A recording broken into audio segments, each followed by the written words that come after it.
Vemos en base a esto también nos podemos basar los cuáles son los 7 correctos que nos ayudan en la administración de medicamentos, los cuales son medicamento correcto. Hay que checar que nuestro medicamento sea el correcto para nuestro paciente en base a todo su historial, donde viene la valoración del paciente, que es la primera cosa que hacemos cuando llega un paciente. Luego está checar que el paciente sea el correcto, la dosis correcta y en el tiempo correcto también. La vía de administración donde se aplicará, si es sublingual, en base intradérmica, etc. El registro correcto, hay que registrar el medicamento que toma nuestro paciente, porque en base a esto también puede ser que llegue el paciente a tomar de más el medicamento, se llega a ser adicto. Es algo muy común, ciertos pacientes se llegan a ser adictos a ciertos tipos de medicamentos por su tomo continuo o tienen ciertas sustancias que los hacen adictivos. También hay que checar que sea la razón correcta. La razón correcta es algo bastante importante, porque no varios pacientes, pues ya en México, como los medicamentos son tan fáciles de conseguir, puede haber automedicación innecesaria, o puede ser que también tome más de medicamento porque piensa que lo necesita, porque no tiene una reacción instantánea, lo cual hay que explicarle al paciente que lleva cierto tiempo de reacción al medicamento en su cuerpo, por qué debe de tomarlo y por qué es en esa dosis. Estos tipos de pasos o los 7 correctos para la administración de medicamentos son sumamente importantes, ya que en base a esto son nuestras reglas. Y como lo podemos ver, hay muchas cosas para esto. La recomendación normalmente para cualquier tipo de medicamento es tener una higiene adecuada o acceso adecuada, la cual dependerá mucho. Si es tipo alguna inyección, y ver que limpiar el área con una toalla, con alcohol, checar que la aguja esté bien, sacar las burbujas. Puede ser medicamento, las pastillas, tomarlas adecuadamente con agua, no algún tipo de coca o refresco, etc. También puede ser la vía de administración, pues, de tomar líquidos, la cual pues puede ser que el paciente lo quiera diluir con algo, puede mal sabor, eso tampoco se debe de hacer, etcétera. Solamente algo que se debe de hacer constantemente es explicarle al paciente al 100% la manera en que debe tomar este medicamento y el por qué se debe hacer y por qué es en base a eso. Las normas son sumamente importantes, más las de higiene y las reglas de cómo debe llevarse a cabo la administración de medicamentos desde casa o en un hospital, ya que es algo que le puede causar un daño con. Como sabemos, los psicofármacos hay diferentes tipos, desde adrenérgicos, antipsicóticos, etcétera, los cuales pueden llegar a estimular o desestimular ciertos tipos de partes del cerebro, por lo cual por cada trastorno es diferente a lo que llega a necesitar. Hay tipos de agonistas y antagonistas que reducen pues diferentes tipos de liberación, desde como catecolaminas, etcétera. Por lo cual también hay esto en base a nuestra valoración del paciente anterior y a lo que es la correcta administración de un medicamento. En esto podemos basarnos para ver qué necesita nuestro paciente, porque nuestro paciente es una persona individual y no va a poder al 100% llevar el mismo tratamiento que varias personas. Su reacción o eventos adversos son algo que puede cambiar muchísimo por la persona. Puede ser que también el tratamiento que tiene la persona ahora mismo, que puede ser por algún tipo de enfermedad, que varios tipos de trastornos tienen enfermedades degenerativas, el hecho de no poder mover un brazo, las piernas, una discapacidad intelectual, pueden afectar bastante esto, entonces hay que checarlo bastante bien y averiguar si es apto para nuestro paciente y preguntar la dosis, cómo debe de tomarse, cuánto tiempo, cada cuántas horas, si va a empezar de poco a poco, incluyéndolo en su vida diaria para que el paciente se vaya acostumbrando, si ha acompañado de algún tipo de terapia psicológica o solo sea el medicamento. Hay varios pacientes que lo más recomendable es acompañar, si ya llegas al punto de tener que tomar un medicamento, acompañarlo con lo que es la terapia. Puede ser diaria o una vez por semana, etc. El psiquiatra es el que te ayudará a ver qué tipo de medicamento te puede ayudar con tu tipo de trastorno, desde TDAH, Asperger, discapacidad intelectual, síndrome de Down, etc.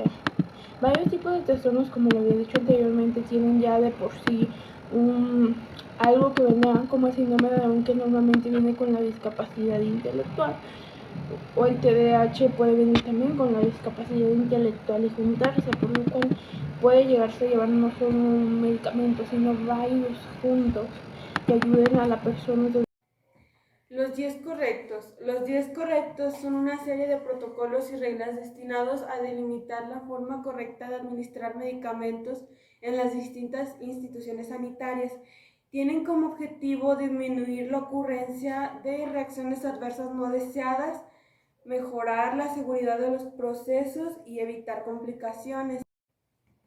Estos 10 correctos son, número 1, paciente correcto.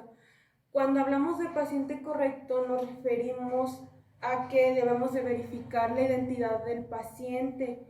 Esto se hace mediante la verificación de su brazalete de identificación, de la tarjeta de identificación que se ubica en la parte posterior, en la parte superior, perdón, de la camilla.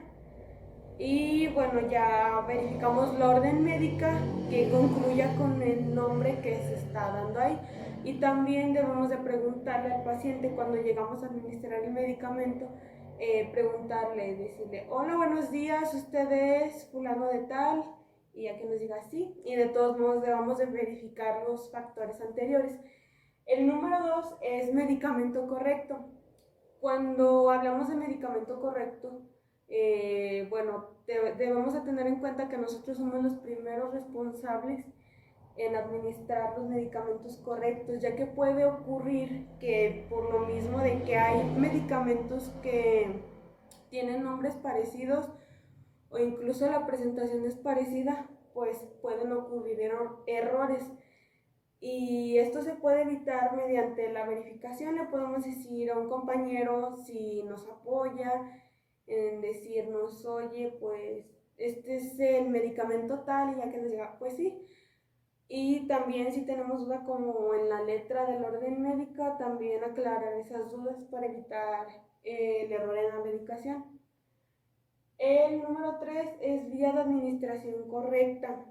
En la hoja de indicaciones médicas viene el medicamento con la vía de administración.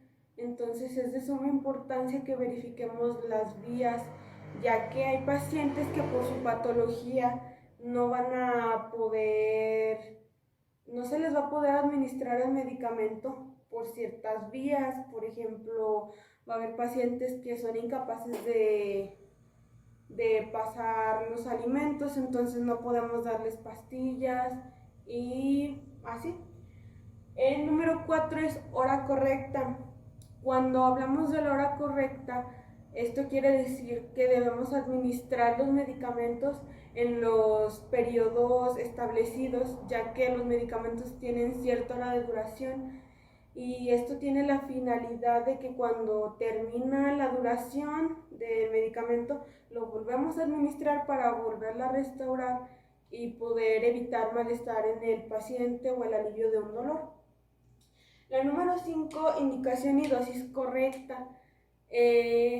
Hablamos de que cuando nos dan hoja de indicaciones médicas, nosotros también, o sea, no porque nos dé el médico la hoja debemos de llegar a administrar porque sí. Nosotros como profesionales de la salud debemos de conocer los medicamentos y las dosis máximas, y esto con el fin de evitar que se administre una dosis elevada en los pacientes. Y en caso de que esto ocurra, pues es muy importante aclararlo con el médico, aclarar esas dudas, preguntarle para evitar estos errores. La número 6 es la reconstitución y dilución. Aquí hace referencia a en qué debemos diluir los medicamentos. La mayoría de veces es en solución fisiológica o agua salina. Y bueno, la mayoría de los medicamentos se diluyen en esta solución. A excepción del omeprazol, creo que hay veces que viene con su diluyente, pero casi la mayoría es con solución fisiológica. La número 7 es informar al paciente. Esto se hace con la finalidad de que el paciente nos ayude a colaborar en la medicación, de mantenerlo informado, de decirle, le vamos a hacer tal y tal cosa, le voy a administrar tal cosa por vía intravenosa. Número 8, velocidad de administración. Hay medicamentos como la metoclopramida que son para combatir las náuseas. Y estos medicamentos, si se administran de manera muy rápida, pueden provocar mareo y náuseas. Entonces, en vez de prevenir, estaríamos provocando. Y esa es la importancia de este punto. La número 9 es el registro. Recordemos que en enfermería es fundamental registrar todo lo que se hace, ya que si no se registra, no se hizo. Y también esto sirve para que las compañeras de los turnos próximos puedan ver los horarios en los que se administraron los medicamentos, para ellas tener también un horario, establecer un horario de su turno en el cual van a administrarlos nuevamente. El número 10 es el seguimiento de la respuesta. Aquí nos referimos a que debemos de vigilar al paciente, debemos vigilar cómo reacciona, si tiene molestias, si le está causando algún efecto no esperado. Y bueno, si es así, debemos consultar con el médico para ver si se va a eliminar ese medicamento o si vamos a pausar su administración por determinado tiempo. Y sería todo. Seguimos, soy Natalia González y estas son las normas de preparación de un entorno seguro e higiénico, en el que nosotros como enfermería debemos estar capacitados para saber cómo llevar un procedimiento sin contaminarlo o tener una cuasi falla o que le sea contraproducente al paciente. Y también tenemos el deber de explicarles cómo llevar a cabo ciertos procedimientos para que se puedan realizar el autocuidado, como por ejemplo en este tema que es la administración de psicofármacos y cómo se deben administrar para estos pacientes y tengan el conocimiento de no contaminarse. Primero tenemos el lavado de manos, que es la eliminación de microorganismos y o patógenos.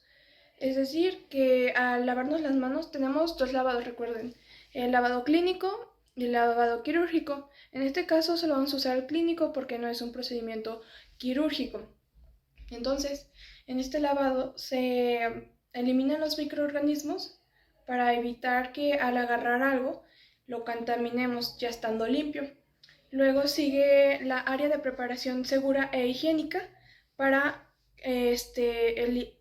evitar propagar microorganismos, en los que nosotros como enfermería, por ejemplo, si el paciente está hospitalizado, debemos llevar nuestra charola lista y preparada sin que nos falte nada para no regresarnos, y eso es una forma de contaminar. Nos quisieran demandar, nosotros tenemos los documentos, ese documento es muy importante, pero también, por ejemplo, la hoja de enfermería en la que registramos que se administró cualquier medicamento, nos ayuda también a mantener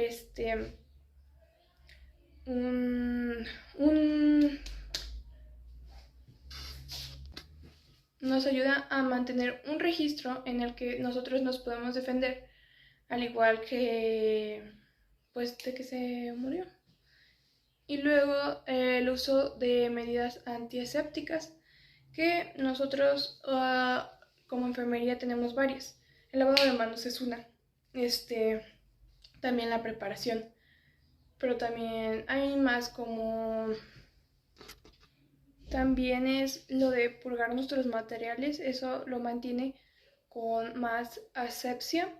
También, por ejemplo, cuando nosotros vamos a inyectar, necesitamos una torunda para limpiar el área, por así decirlo, y ya sea nuestra técnica es en forma de barrida y se levanta, barrida, se levanta, o del centro a la periferia. ¿Ok? También, por ejemplo, otra medida antiséptica puede ser el uso de antisépticos, como antes de poner anestesia se coloca alcacine, que es un fármaco en el que esteriliza el área. La aplicación de medicamentos y psicofármacos es muy importante, ya que esto puede ayudar, como puede ayudar mucho al paciente, también lo puede afectar muchísimo, por lo cual hay que checar desde nuestros primeros pasos de las 10 correctos para la administración de medicamentos hasta el hecho de ver que nuestro paciente es apto y está reaccionando correctamente al medicamento en su estadía.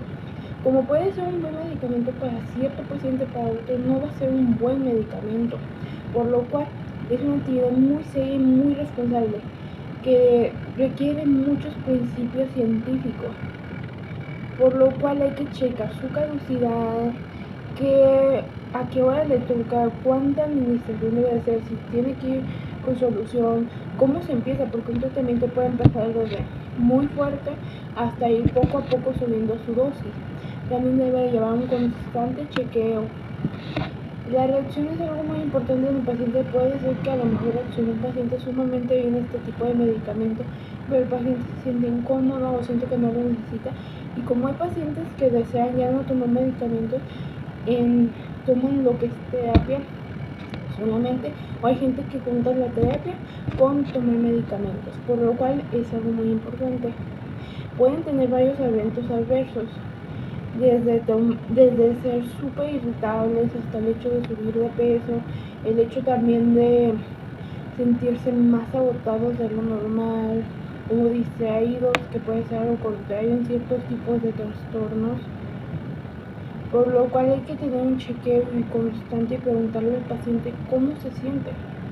Nos seguimos en el registro de enfermería de los fármacos que se administran. El objetivo nos dice que nos pide describir a las enfermeras, o sea, para ver nuestra visión de cómo vemos al respecto sobre estos fármacos y para, como ya había dicho anteriormente en las normas de seguridad, tener un registro sobre lo que hemos aplicado o lo que no hemos aplicado y lo que se va a aplicar a cierta hora, etcétera. Esto nos ayuda a tener lo mismo de que tengamos un registro en el que podemos contemplar que nosotros lo aplicamos, pero fue por una indicación médica.